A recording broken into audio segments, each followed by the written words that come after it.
सचिन तेंदुलकर जी का जैसा नाम है वैसी ही रोड बनेगी।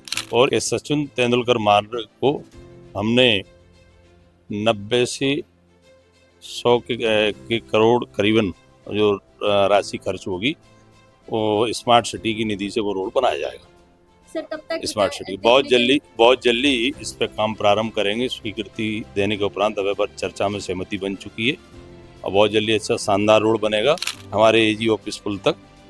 उस काम का भी स्वीकृति हो चुकी थी, उसमें भी रिवाइज करने के निर्देश दिए हैं। तो कुल मिलाकर शहर की जो भी इंटरेक्शन रोडें हैं वो भी अच्छी हों, ये प्रस्ताव बनाकर भेजें और इसी प्रकार से कृषि के क्षेत्र में भी। नमस्कार साथियों, आपका स्वागत है स्वच्छ ग्वालियर में। ये वो स्वच्छ ग्वालियर है जो तस्वीरें हम आपको सचिन तेंदुलकर मार्ग से दिखा रहे हैं। आप देखिए जरा यहाँ की तस्वीरें, जहाँ पर आपने सुना होगा ग्वालियर में हमारा ग्वालियर स्वच्छ है, हमारा ग्वालियर कितना स्वच्छ है, इसकी तस्वीरें हम आपको दिखा रहे हैं। कहीं ना कहीं जो पॉल्यूशन है, डस्ट कितनी अधिक यहाँ पर उड़ रही है, यहाँ पर लोगों को जो सांस लेने में दिक्कत है उसका सामना करना पड़ रहा है। किस तरीके से लोग लगातार अपने फेस को कवर कर कर कहीं ना कहीं निकलने पर मजबूर हैं। लेकिन फिर भी आपको बता दें कि जो डस्ट है वो शरीर में जा रही है। ग्वालियर का AQI 300 से पार होता हुआ नजर आ रहा है, लेकिन प्रशासन जो है उनको लग रहा है कि इससे कोई लेना देना है नहीं। लग्जरियस गाड़ी में वो निकलते हैं, उनको धूल का जो अंबार है वो महसूस ही नहीं होता है। आपको बता दें ग्वालियर शहर में किस तरीके से कल VIP मूवमेंट था। VVIP मूवमेंट में तमाम वो नेता हैं जो ग्वालियर शहर में आए। आपको बता दें कि इन टूटी हुई सड़कों का जो गड्ढे हैं, इन टूटी हुई सड़कों पर जो धूल उड़ रही है, आसपास के जो पेड़ हैं उनका रंग बदल चुका है। आज इस तरह की हालत ग्वालियर शहर में हो गई। आप ग्वालियर शहर की हालत देखिए कि किस तरीके से यहाँ पर धूल उड़ रही है, किस तरीके से एक भी जगह ऐसी यहाँ पर नहीं रह गई है कि जहाँ पर आप देख सके कि धूल की वजह से जो गंदगी है, धूल की वजह से जो सांस लेने में दिक्कत है वो हो रही है। पेड़ पौधे तक यहाँ पर इतने ज्यादा डस्ट की वजह से गंदे हो चुके हैं, लेकिन यहाँ पर किसी तरह की जो मरम्मत है, किसी तरह की जो सुधार है वो होता हुआ नजर नहीं आ रहा है। VVIP मूवमेंट ग्वालियर में हो जाता है, तमाम नेता कैलाश विजयवर्गीय हो, हेमंत खंडेलवाल हो या फिर नरेंद्र सिंह तोमर, ऊर्जा मंत्री प्रद्युमन सिंह तोमर, जो कि खुद ही कबूल चुके हैं कि ग्वालियर शहर नर्क बन चुका है। और उस नर्क की स्थिति हम आपको दिखा रहे हैं। ये कोई एक रोड नहीं है, बल्कि पूरे ग्वालियर की जो दशा है वो इस तरीके की हो चुकी है। लगातार धूल उड़ रही है, लगातार लोगों को सांस लेने में दिक्कत हो रही है, लगातार लोगों को रोज इन्हीं सड़कों पर से होकर गुजरना पड़ रहा है। लेकिन यहाँ पर VVIP मूवमेंट होते हैं, उसके बाद भी कोई सुधार होने का जो नाम है वो यहाँ पर कहीं दिखाई नहीं दे रहा है। आपको बता दें कि केंद्रीय मंत्री ज्योतिरादित्य सिंधिया हो, ग्वालियर के सांसद भारत सिंह कुशवाहा हो, मीटिंग्स करते हैं। लगातार जो अधिकारी हैं उनको फटकार लगाई जाती है, लेकिन आखिरकार रिजल्ट कहाँ है? रिजल्ट ये धरातल पर जो है वो स्थिति आपको बता रहे हैं कि किस तरह की स्थिति है। धूल से इतनी ज्यादा परेशानी है, लोगों को परेशानियों का सामना करना पड़ रहा है।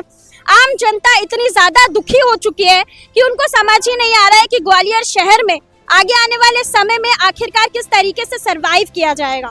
वहीं आपको बता दें कि धूल की जो परेशानी है वो सिर्फ आम जनता को नहीं, यहाँ पर जो पेड़ पौधे हैं कहीं ना कहीं जो ऑक्सीजन प्रोवाइड करते हैं, आज उनकी हालत भी कितनी बद से बदतर हो गई। हम आपको पास में ही यहीं पर पेड़ों के विजुअल दिखाना चाहेंगे कि किस तरीके से धूल की परत जो है उन पर जम गई है, किस तरीके से जो पेड़ पौधे हैं वो इस हद तक गंदे हो चुके हैं, इस हद तक उन पर धूल जम चुकी है कि आप देखेंगे तो आप खुद ही अंदाजा लगा सकते हैं कि अगर आप तैयार होकर कहीं शादी समारोह में निकल रहे हैं, गाड़ी से अगर आपके पास गाड़ी की सुविधा नहीं है, कार की सुविधा नहीं है, तो आपको किस हद तक धूल का सामना जो है वो करना पड़ सकता है।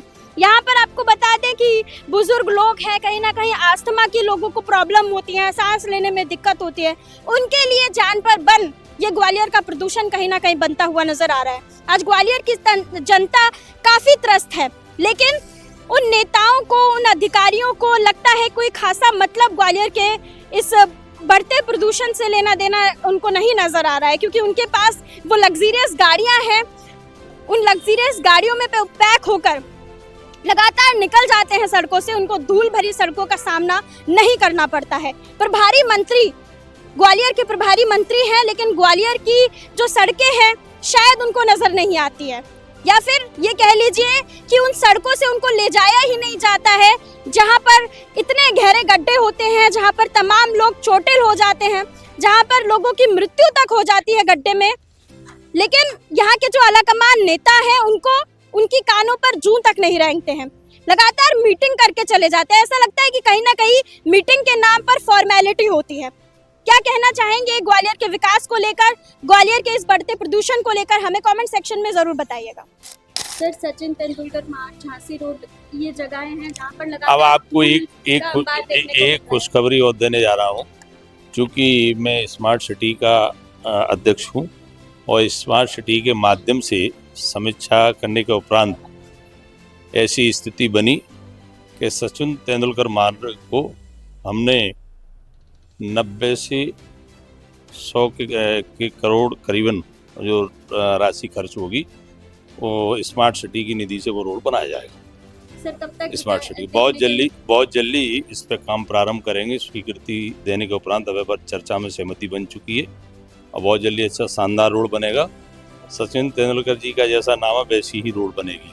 और इंटरनेशनल रोडों के लिए भी निर्देश दिए गए हैं विक्की फैक्ट्री से हमारे एजी ऑफिस पुल तक। उस काम का भी स्वीकृति हो चुकी थी, उसमें भी रिवाइज करने के निर्देश दिए हैं। तो कुल मिलाकर शहर की जो भी इंटरनेशनल रोडें हैं वो भी अच्छी हों, ये प्रस्ताव बनाकर भेजें। और इसी प्रकार से कृषि के क्षेत्र